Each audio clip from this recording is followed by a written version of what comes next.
Welcome. This is Lead Story. I'm Tyrone Reed. Tonight, a 10-year-old girl in Trelawney was on Tuesday brutally sexually assaulted and killed, and her alleged attacker, he was later killed by angry residents in a mob.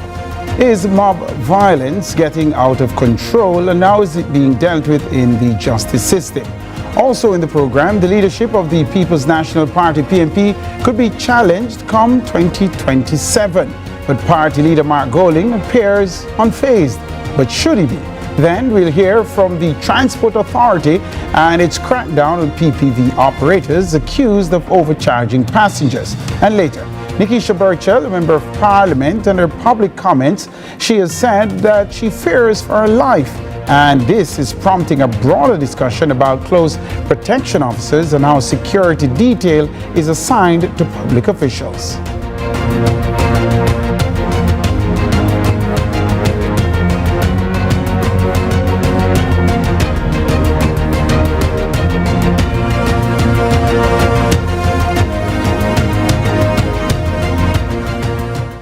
Back. This is Lead Story. Thanks for staying with us.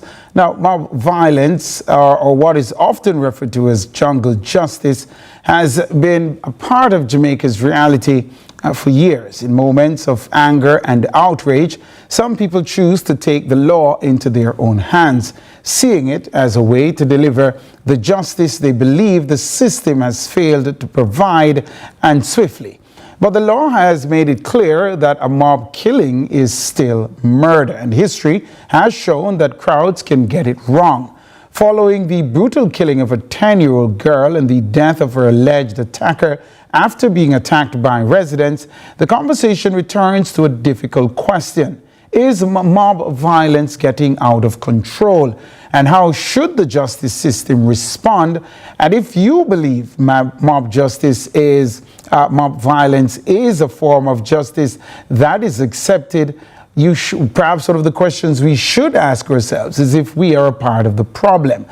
There was a protest that took place earlier today in Troy, in Trelawney, of course, after the police arrested an individual who it is alleged was involved in the attack on the person accused of viciously violating this tender-aged girl and taking her life. Of course, that individual was killed, and his father was also badly wounded. And according to reports that reaching CVM, his father remains in hospital under police guard. Now, we're being joined by the Director of Public Prosecutions herself, that's DPP Claudette Thompson, and Defense Attorney Alexander Shaw. Lady, gentlemen, top of the evening to you. Welcome to Lead Story. Good evening to your viewers. Good evening, Madam DPP. Good evening, Mr. Shaw. Good evening to my host, and thank you for inviting me. Let's begin with you, Madam DPP.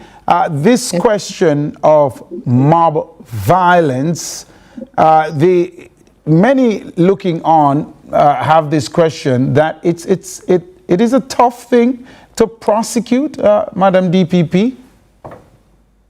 I don't want to say it's a tough thing to prosecute. What I will say is that there's no offense that speaks to mob killing or mob murder. What you will have is that several persons are jointly charged for the offense of murder. In fact, when I looked at the article this morning and I learned that it was a mob killing, my mind immediately went to gang. And I don't want to say too much because a file hasn't come to me yet, and everything I know, it has come from the media. But I wondered, could we prosecute this if it were to come to my desk as a mob, as a gang murder, a gang offense, or would this be a case of joint enterprise where several persons have come together and have committed the offense? Because there is nothing called a mob murder. Would it be a first if an instance of a mob attack is tried as a gang offense? I think so, yes. Let me bring Alexander Shaw in. Alexander Shaw, the police has arrested someone, or at least detained, and the residents out in Troy are protesting Alexander Shaw. As a defense attorney, how do you view the fact that someone has been detained, a singular person has been detained, when it is widely reported that this was the act of a mob? Well, the truth is the police will arrest whoever they think or whatever based on the information that they have in their possession.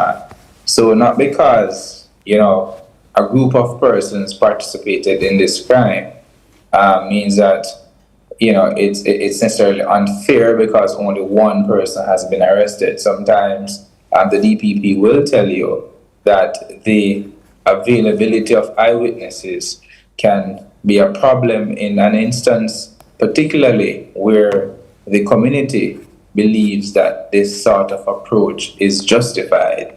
So on the one hand, it may seem as if, oh, well, it's the community's reasonable response to a situation, or, you know, the community taking matters into, you know, its own hands. But we really have to just ensure that the law works and works for everybody.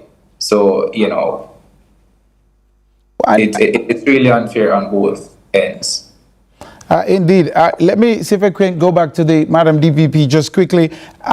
From your memory, Madam DPP, have we successfully prosecuted a case of mob killing in Jamaica? And what was the approach taken, if yes? Well, that's what I was trying to answer from your first question. There is no designation called mob killing. What you will have is more than one or several persons charged with an offense. And we have had successful prosecutions of multiple persons being charged for not just murder, but just about any offense you can think of.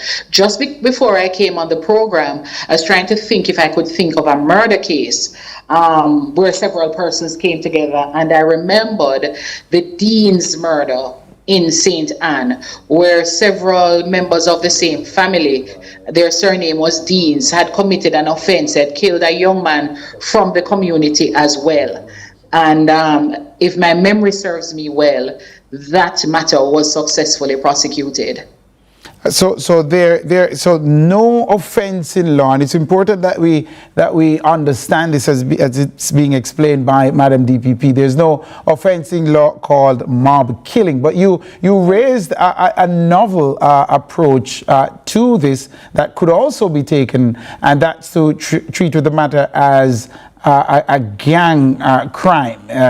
Could you give us some more information? If you accept the very definition of a criminal organization, because that is what the legislation speaks to, and a criminal organization can be a gang, a group, an alliance of 3 or more persons who one of their purposes is to commit a criminal offense. That is the very definition of a gang. So if you're talking about 3 or more persons coming together to kill this person or to seriously harm this person, then by the very definition, you would have a criminal organization. Does the legislation speak to how long these 3 or more people must have been together or come together? No, in fact, it doesn't even have to be pre-planned. Just the coming together, even at the spur of a moment. Because when we think of a gang in Jamaica, we tend to think of this strict organization where you have a hierarchy, you have a leader, you have the foot soldiers and so on. And it's good when we're able to prove that. But strictly speaking, the definition does not ask for that. So in a case where people become so upset and they all have the same motive and intent and they go forward and commit this crime, you would have a criminal organization. Alexander Shaw, I saw you responding to that. If I'm allowed. Please go ahead. Please go ahead, and Madam that DP. question that you put to Mr. Shaw about there being a protest because somebody was charged. And I wonder, is it because only one person was charged, or were they protesting that somebody was actually charged? Based on my understanding of it, is that they're protesting that the person was arrested, detained by the police. That's me. That's what I thought. They were actually, I think we may have some, do we have audio on the footage? We may have some audio. They were calling for the police to release him. I gather that was the context behind what we saw, those images coming out of Troy in Trelawney. We should be able to play that audio for you now.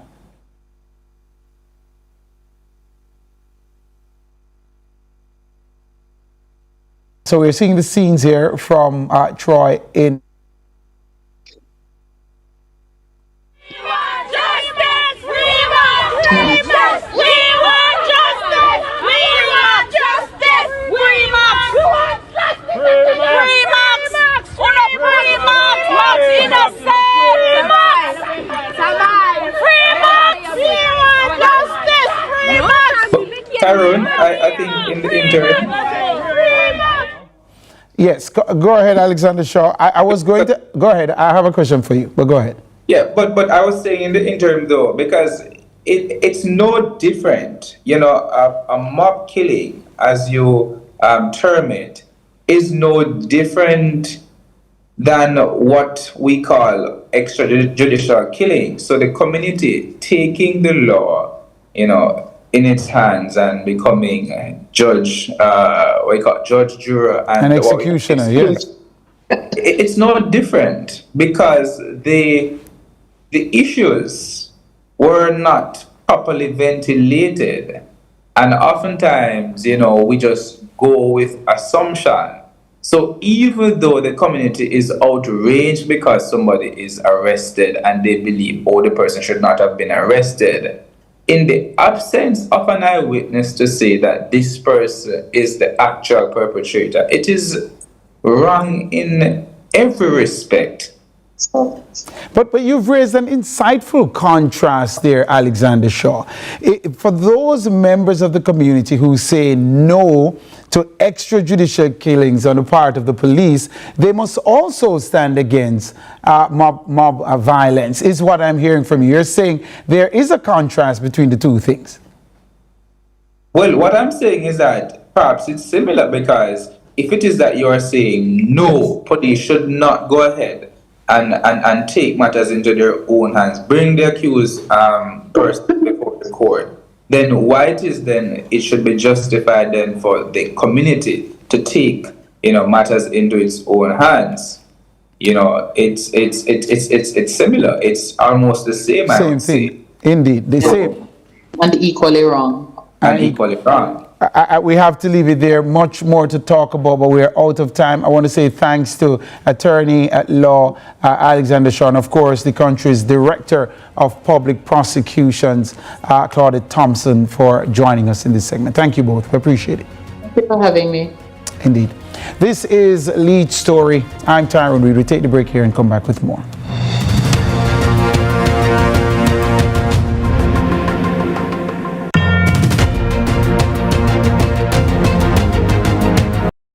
Jamaica's unemployment rate has fallen to 3.3%, down from 13.2% in 2016. Our government's continued focus on job creation is delivering real results. We are building Jamaica. The time by the Office of the Prime Minister is... School expenses adding up? Get ready for school with Chris and Charles. From July 9 to August 31, enjoy a low interest rate on loans of $1.5 and $2 million. Plus, get 25% off the processing fee on loans of $1 million Jamaican dollars and above. You could also qualify for one of 50 Ready for School grants worth 60,000 Jamaican dollars each. Visit your nearest Chris and Charles branch or www.chrisandcharles.com for details. When you think loans, think Chris and Charles. Conditions apply.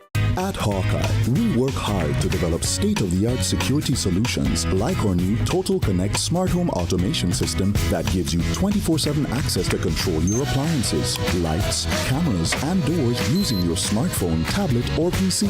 As the most trusted electronic security company in Jamaica, Hawkeye has the fastest response times to get to you when you need us most. Trust Hawkeye's Total Connect. Hawkeye, securing what matters most.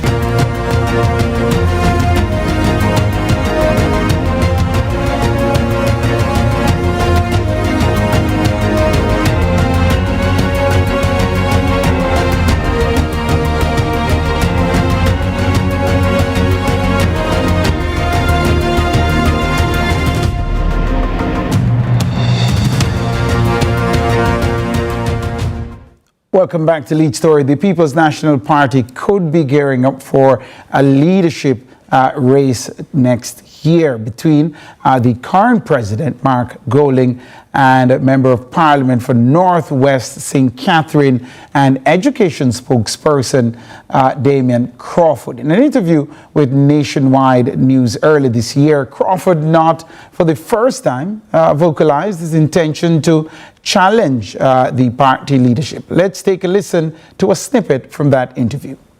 I've never been coy about my hope to one day be chief decision maker. So it is what it is. But we're all on the team, as I said last week, Tuesday. The minister, the leader of the party was in lockstep with me as it relates to the casino bill. And then I was in lockstep with him as it relates to with the asset tax bill. So our opinions of the world still remains the same. This is not a birthday party for friendship. It's a party about ideological congruence, and we are ideologically aligned. Well, I'm not assessed as support as yet because it is not an immediate reality, and I've been in politics as a million years. You can have it today and lose it tomorrow. What I do know is that I have strong support within the party because I've made much sacrifices on behalf of the party. East Portland, not the least of it. So I have been a worker for the party, and even on the PAAC, I came prepared to work, done my studies, and to do the effort. So I remain committed to the party, and I think the party have seen my effort, and in time, I think they will reward my effort. The new rules of the party is that there's no election until 2 years, and the last one was 2025, and so the next one is 2027. So you have to put 2027. It would be foolish of anyone to create any destabilization for 2 years. So we will see what happens at that particular point. However, as I said, I've never been apologetic of my desire to want to. The voice of Damien Crawford in an interview he did with Nationwide News. Now, at a recent PNP meeting, a party supporter raised the matter, and this was the response of the sitting PNP president, opposition leader Mark Goling. I am having a little problem with my colleagues from the People's National Party because there is, I don't know if it's rumor going around saying that there is going to be some runoff with my party leader. I want to make that clearly and also Jamaica to be understand if it's lie or true. Okay? Yes. Thank you very much. And as for the last point you made, sir, one Marky Jeep on the app. One.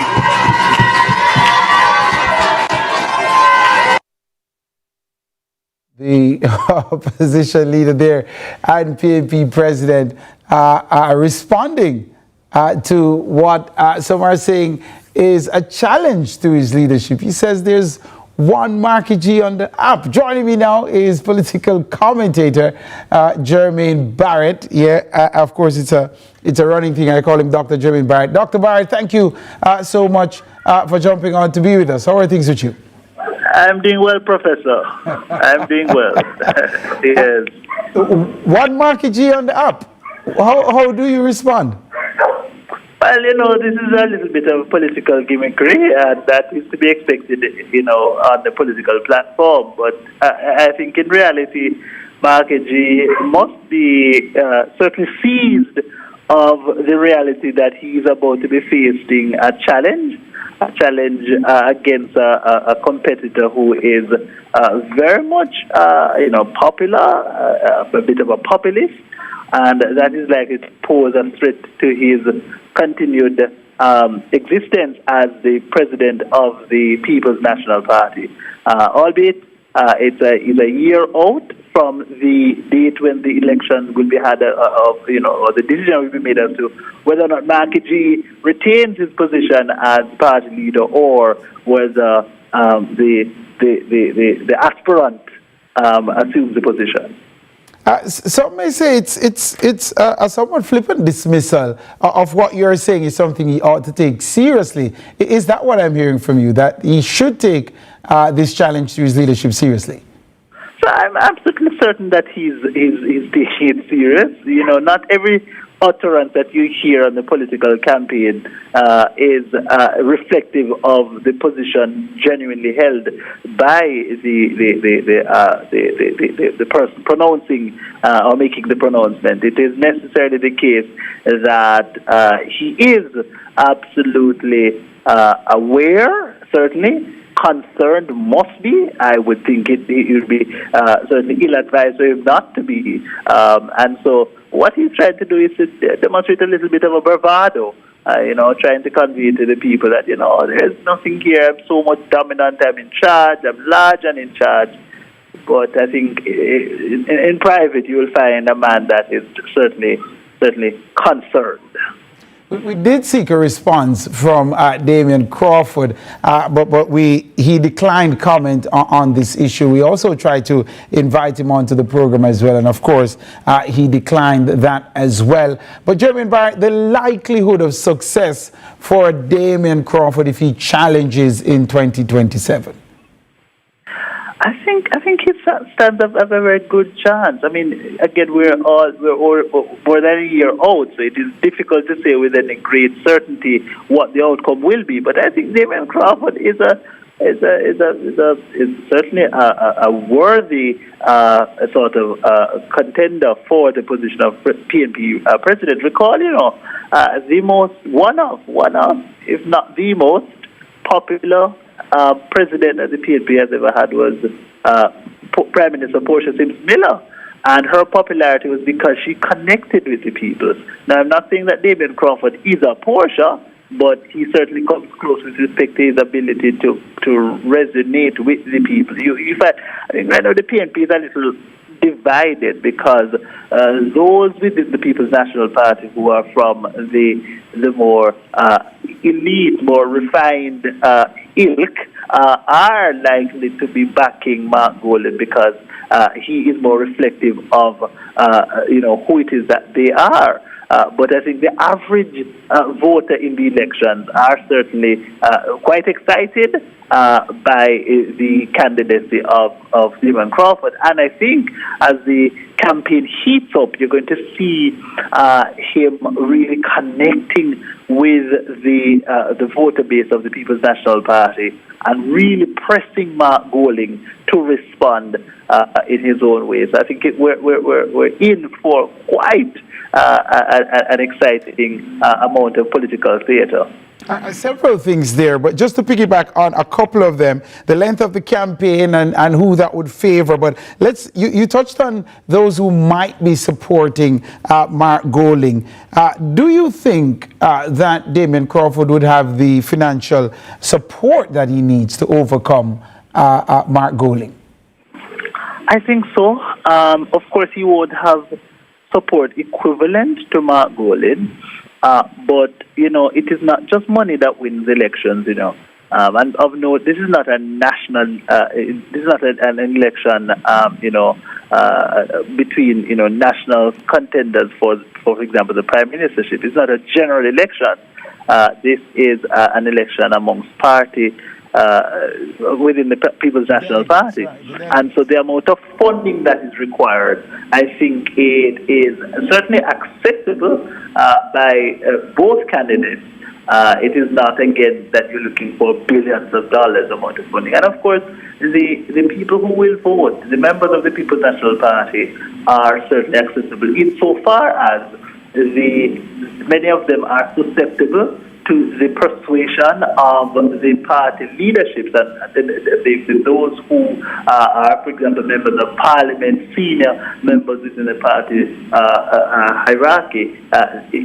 Damian Crawford certainly has every capacity to lean in on them, to make his case to them, and then once it is that he wins sufficient numbers of them over to his side, then ultimately they will do a lot of the heavy lifting and bring the message to the base of the People's National Party. And so I don't think that funding is that much of a concern given this kind of election, given the fact that, again, it is very much accessible, his message. But Doc, I'm sure you'd accept that as it takes cash to care, it takes cash to campaign as well.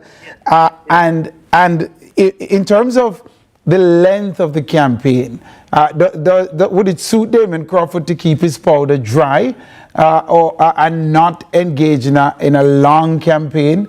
Or does a long campaign favor the incumbent given his access to financial resources? I think that horse has bolted, it has already come out into the public domain that a campaign is afoot. He cannot very long keep his powder dry, as you call it. He is going to be prodded and pushed into campaigning, into engaging in a discussion publicly about his candidacy and the superiority of it, and the fact that his opponent Mark Golden is less adequately qualified, and that is going to be how the campaign starts. It's not going to be that he can hold out for the next 6, 7, 8 months.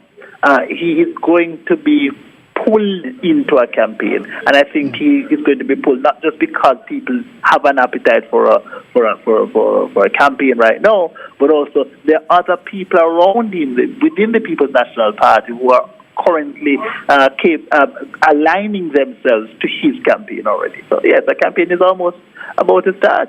I have less than a minute, I think, to the break, and I have 2 quick ones for you, Jeremy and Barrett. You mentioned how popular Damon Crawford is. Some argue he's not as popular as he used to be. He's lost some of that luster. Do you think that's the case? Well, a day is a lifetime in politics, and so whatever popularity he has lost, I think can be fairly easily gained with a year out, within a year out. Of course, Lisa Hanna was the heir apparent. She has stepped aside. Next up would have been Damon Crawford. He is positioning himself to raise a challenge. And Mark Golden, I think, is a valiant opponent to Damon Crawford. He's not going to sit down and fold his arms. He's going to fight, and he has a lot of support already within the People's National Party. Finally to you, Jermaine Barrett, of course, we also have to consider whether there are any other dark horses, people we don't know who might want to throw their hats in the ring. But on performance alone, does Marky G, the one Marky G on the app, as he says, does he deserve to be returned as president of the PNP if he's challenged? I think that decision is not mine to make. I would say personally, I think that he has earned such a position, and ultimately that is what lends strength to his candidacy to maintain the leadership of the People's National Party. He's taken a broken and a fractured party, and importantly as well, I know you're running, but importantly, let it be known that this is not the most opportune time for a leadership race, quite frankly, because after the elections in 2027, there is going to be egos bruised and people within the People's National Party who are upset at the outcome either way. And there's going to be time for a party now to have to heal. So whoever wins will have to do a lot of healing. It's going to be on the eve of the local government elections. So if the local government elections are called in 2028, that is going to see a party that is fractured and broken, trying to contend against a monstrous Jamaica Labour Party. We have to leave it there. We are out of time, but we want to thank political commentator Dr. Jermaine Barrett, the good doctor. Thank you so very much for being with us, sir. I appreciate it. All the best, Professor. Take care. Indeed. All right, this is Lead Story. We're up on another break. We take the break right here and come back with more.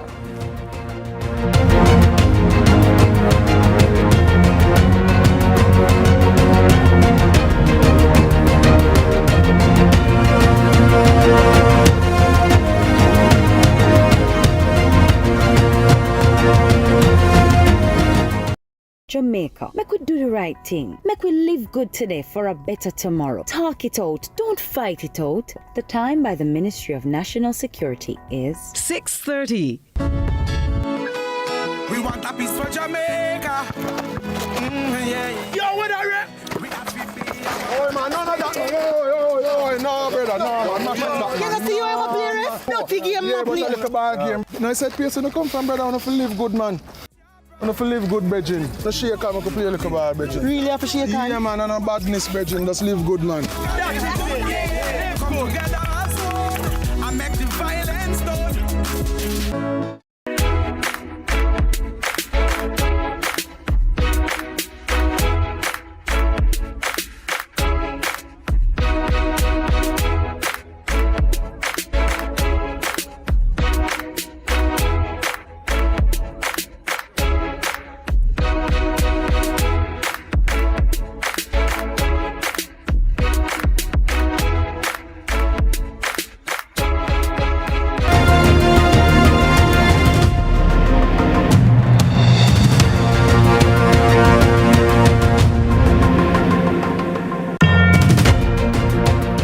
Welcome back to Lead Story. Now, the public passenger vehicle operators in the country were granted a 16% fare increase, with the first phase taking effect last month and the second phase taking effect this month.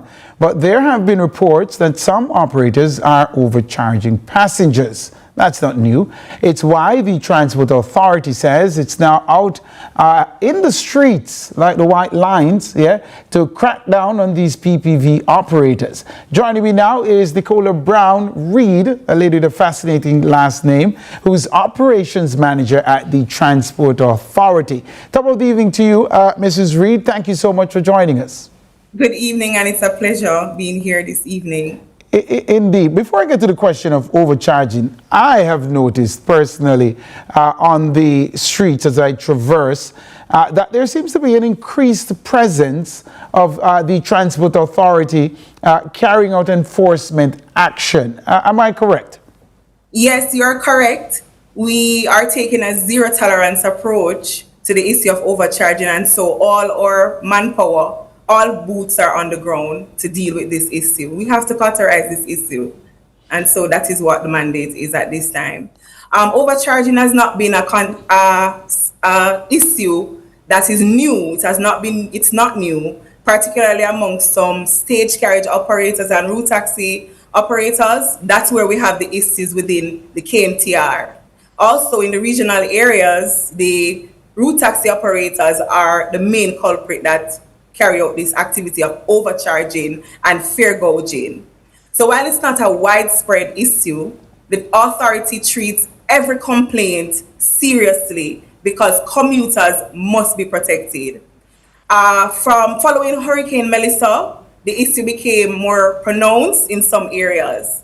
And as such, the KMTR team, under the sanction of the managing director, Ralston Smith, was sent out into the rural parts of Jamaica that were mostly affected by Hurricane Melissa in St. James and Trelawney. And we had to cauterize the issue, and infractions were seen and those persons were taken before the court. Now that we've had the increase that you mentioned earlier of the 16%, the issue has become widespread amongst all route taxi operators across the island. The authority fare increase is not a license to overcharge. Operators must charge the approved fare, and where they fail to comply, enforcement action will follow. And that is why we're in the streets like white line. No, so what exactly has the authority been doing in these streets here? Because the streets are talking, we see the PPV, public passenger vehicles, being loaded and being carted away on these vehicles to be towed away. Yes. These tow trucks. What exactly are you doing? When we see that happening, is it always linked to overcharging or other infractions? We are dealing with all infractions, but overcharging is the sore point at this time. Since the fare increase, we have seized over 317 vehicles. Some, 11% of those are white plate operators operating without a road license, and 89% of the others are hackney carriage operators within the KMTR operating as route taxis, contrary to the terms and conditions of their road license. We've also amplified our checking of motor vehicles using our smart monitoring tools. And so far for the month, in June and July, we've checked over 14,000 vehicles. We've removed 162 plates from PPVs in conjunction with the Island Traffic Authority. And I must commend our stakeholders, the Jamaica Constabulary Force, who assist our operations. We have effected 12 overcharging prosecutions. We've removed 103 illegal things from PPVs.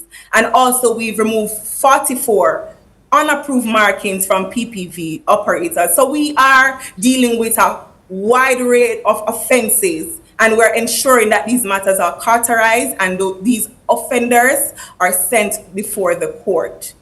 All right, now you've given us quite a bit to chew on there. So let's see if we can unpack all of those numbers. The first number you gave us was 317 vehicles seized in the KMTR. In the KMTR alone. And these were seized for varying infractions. Right. We have the authority to seize for offenses such as operating contrary to the terms and conditions on your road license. So if you're operating off route, that is a seizable offense. If you have a hackney carriage and you operate along a route, then that's an offense as well, because the hackney carriage license is a unique license. I always call it the elite license. That road license affords a person to stay from home and call a taxi at their disposal. However, some of these operators have abused the license and they're operating along routes that are run by the JUTC. And so those matters are seizable, and so we cauterize those issues by carrying out those enforcements. All right. We also have white plate operations, domestic vehicles that are being used as taxis under the banner of sometime InDrive and Uber, and we deal with those as well. So how do you nab those individuals? Well, I can't tell you everything, but we do have agent provocateurs. We use a series of smart monitoring overtly and covertly to curtail these issues within the KMTR. Agent provocateurs, says yes. The Transport Authority. All right, 317 vehicles seized in the KMTR. The next figure you gave us was that 14,000 vehicles checked, or did I miss one? 14,000 vehicles, PPVs checked for the period under review, which is from June 1 to July 22. All right, so 14,000 vehicles from June 1 to, June 1 or January? June 1. Oh, so 14,000 vehicles checked from June 1 to July 2. So that's in 1 month. July 22. From June 1, since the increase on June 2. Just under 2 months July then. 22. Just under 2 months. We have checked over 14,000 PPVs. Is that a record for the Transport Authority? It is not a record for the Transport Authority. We've always been out there doing our duties. But I believe because the public is now understanding our role and function, because enforcement is important, but we also have our public education and community engagement that are just important. I am so happy that this interview is happening now, because tomorrow, July 24, is our 4th Commuter Inspector Engagement Day. We started in April, going around the island. The KMTR will be at the Halfway Tree Transport Center right across from Jamaica National, where we will be speaking to our commuters and engaging them.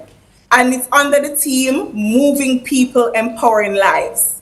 Our team will be out there sharing information and encouraging the commuting public about safe and lawful transportation.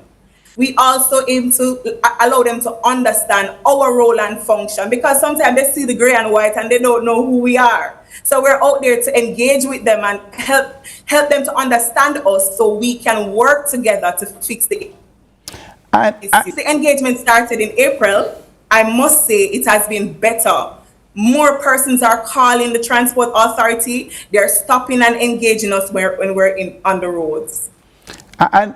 So we have 317 vehicles seized, 14,000 vehicles checked, and you also gave us some other numbers. I want to make sure that our viewers are getting them. The other numbers you've given. You want the other numbers? Yes. We would have removed 162 plates from PPVs. All right, let's pause right here. 162 plates removed from PPVs. Yes. For what are the causes for the removal? Defective motor vehicles. So you see, the Transport Authority is playing our part in addressing road safety.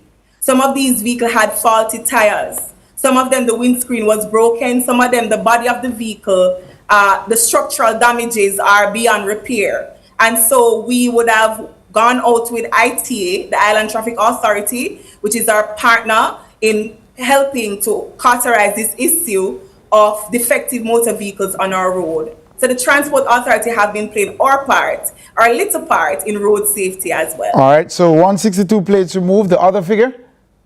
we would have removed 103 illegal tints from PPV. All right, and that one explains 44 itself. unapproved graphics were also removed. 44 unapproved graphics. Talk to us about that. What's that about? The unapproved markings are, you see some of the stage carriages and they have some big wordings on the front. If those wording are not applied for through the authority, then it's in law, it is unapproved markings. Oh. Sometimes the wording are not in keeping with what we want, desirable for a sector. Some of the wordings are not so PG-13. Yes. And so we have to scrutinize it through the licensing review panel, and then it will be granted to them after has been approved. So for those, if the road license does not reflect that name, then it is considered unapproved markings. And so we remove them. We're almost out of time. I have less than 30 seconds. And the final one you gave us was, I think, the number of people who've been brought before the courts? The number of people brought before the courts since our engagement is, give me a second. I think you said 12 or 13. Right. It is 1,635 persons were summoned to go before the court. But before we go, let me talk about the engagement that we have tomorrow. The Kingston team will be in Halfway Tree, as I said before. The Southern region will be at the Black River Transport Center. The Northern region will be in St. Anne's Transport Center. WRO team will be in Lucy, Hanover. And we're asking the public to come out. You can also, if you have any complaints about any overcharging, call 926-8912 or 876-279-8575. You can email us at customerservice@ta.org.jm. And also you can engage with us on our social media platforms on TikTok, Instagram, and Facebook. Thank you. We are regulating with vision, and this means working with the citizens operators and our partnering agencies to build a safer, fairer, and more efficient transportation system. And we implore the public and operators and owners of PPV, come on board and partner with us for a world-class transportation system for all Jamaicans. Thank you so much for having me. Nicola Brown-Reed there from the Transport Authority, full of vim, vigor and vitality as she tells the country what the Transport Authority is doing. Of course, she's the operations manager at the authority. Mrs. Brown-Reed, thank you so very much for joining us. A pleasure. Thank you. Indeed. All right, this is Lead Story. We take our final break for today's edition of the program. When we come back, we'll have more.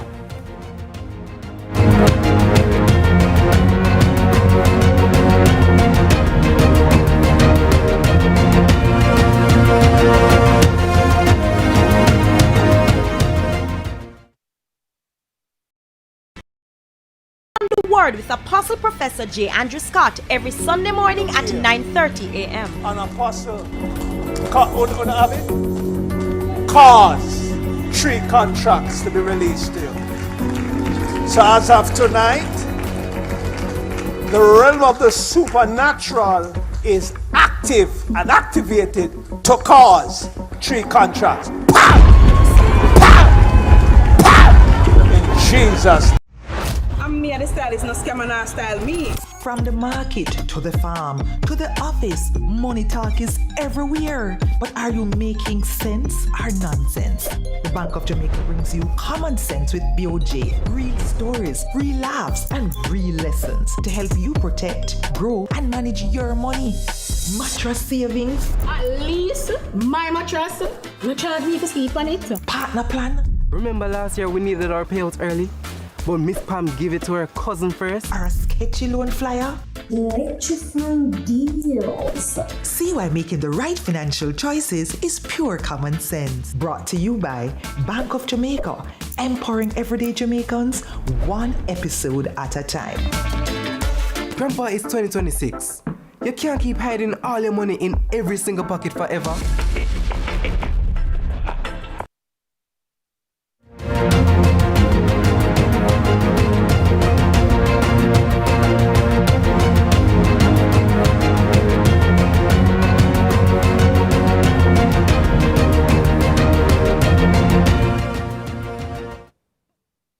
Welcome back to our final segment this evening. For many public officials, security is a necessary part of the job, but who qualifies for state protection and how are those decisions made? The issue is back in the spotlight after a member of parliament for St. James Southern, Nikisha Burchell, publicly said she feels her life is in danger, raising questions about how the system determines who receives that level of security. We are to be joined by criminologist Dr. Jason Mackay, but before we are, the Jamaica Constabulary Force, JCF, issued a release on this matter. And of course, we're trying to display that release on the screen for you. It reads, statement from the Jamaica Constabulary Force, assignment of close protection officers. It was issued on July 21, 2026, and it says, the Jamaica Constabulary Force has noted comments being made in the public domain regarding the assignment of close protection officers, CPOs, to public officials. Although this matter has been addressed previously, the force considers it important to clarify the process to ensure that members of the public have an accurate understanding of how decisions relating to close protection are made. Close protection officers are specially trained members of the JCF assigned to the Protective Services Division, it says. And of course, I think we're going a bit too fast with it there. If we can come back to it, it says close protection officers are assigned to the Protective Services Division, and it goes on to say that the division is responsible for assigning close protection to persons whose office duties or circumstances warrant that level of security. The assignment of a close protection officer is not automatic in every case. Certain constitutional and public offices attract close protection by virtue of the office itself, where an individual does not automatically qualify for close protection. A comprehensive threat and risk assessment is conducted based on a range of factors. The findings, says the JCF, are documented and form the basis upon which a determination is made. The JCF went on to say, serving ministers of government are assigned close protection officers by virtue of the offices they hold and the responsibilities associated with those portfolios. In the case of members of parliament who are former ministers of government, the continuation of any close protection arrangement is determined through the establishment, and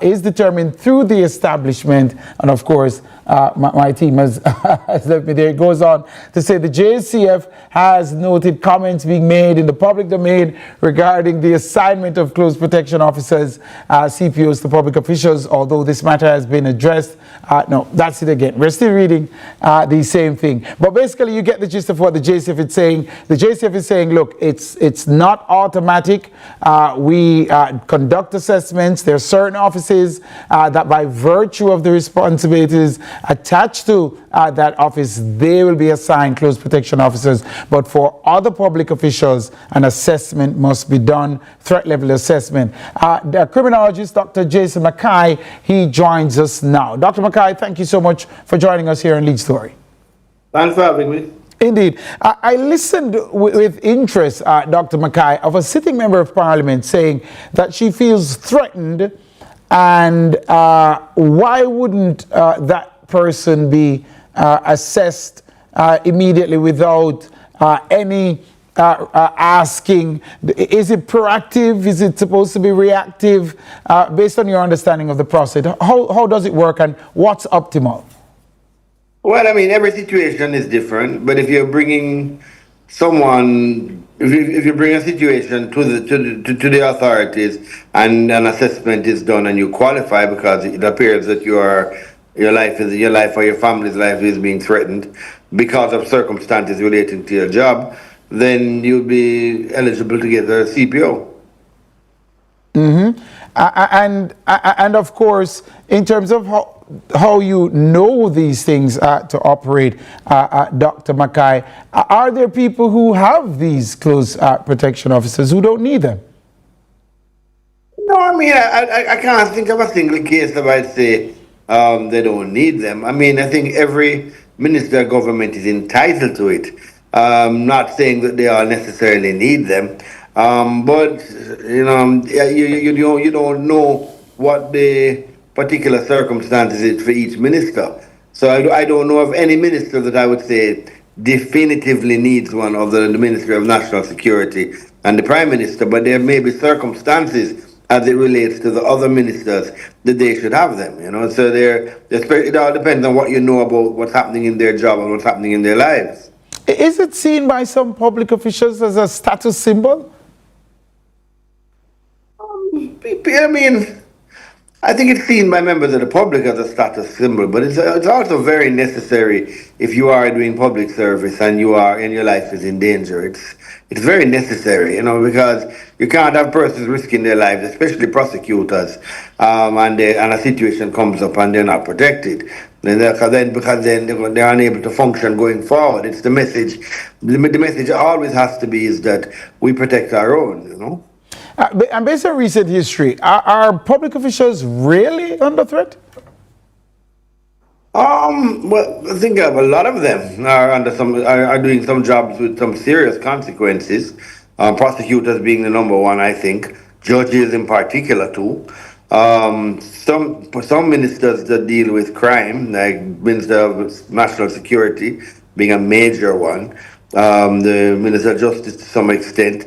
Remember, there's legislation being written by certain of these departments that have resulted in, that not is being written and has been written, that has resulted in the detriment of a lot of criminals and may result in far more being ending up in cages. So yeah, they need protection. They're very vulnerable. And if I could take you back to where we started as we prepare to wrap in about 2 minutes or so, Dr. Mackay, a sitting member of parliament goes public to say, I feel threatened. Should the police be proactive in responding to that, or should that MP follow the process by making an application for an assessment to be done?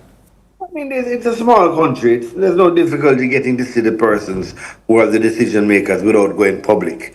Going public kind of, you wonder why you choose that methodology. Just everybody knows. You're in government. You can easily get in front of a decision maker. That's not difficult, and allow an assessment to be done. The procedure must be followed. But going public is not the answer to it. It's following the process. Remember, it's at a considerable cost to government, But what you're saying, it's a necessary cost because there are public officials who face clear and present dangers. It is a necessary cost to some, not all. It's not everybody should get one. I think it must be on a need basis. I think all judges should get one. I think quite a few of the political persons who have them could work with non-police officers who are highly trained. Close protection officers have significant, many close protection officers have more training than the police CPOs. So you can go private. But for judges, because there is other things as it relates to evidence and conversations that would perhaps be heard and so on, that it's best it stays within the remit of the police personnel. But certainly in terms of government officials, close protection officers that are from private security companies are more than capable to handle it. But wouldn't that be an additional burden on taxpayers, though? You'd have to, the police are already paid from the public purse, then you'd have to find this additional funding for these individuals, private security personnel. Well, we don't have enough police, we need more police. So we will hire less if we have more police available to do police work. Close protection is, in most countries, is done by the Secret Service and special departments, not necessarily the police force. So although I agree that for judges in particular, prosecutors and so on, and particular ministers, you need police, but not but it's not necessary for everybody who requires close protection. The close protection in some ways can be done by private security companies even at a higher level. Because of the resources available to them. That's where we have to leave it, though. But we want to say a big thank you to criminologist Dr. Jason Mackay for joining us in this segment. Appreciate it. Thank you, Alan. Indeed.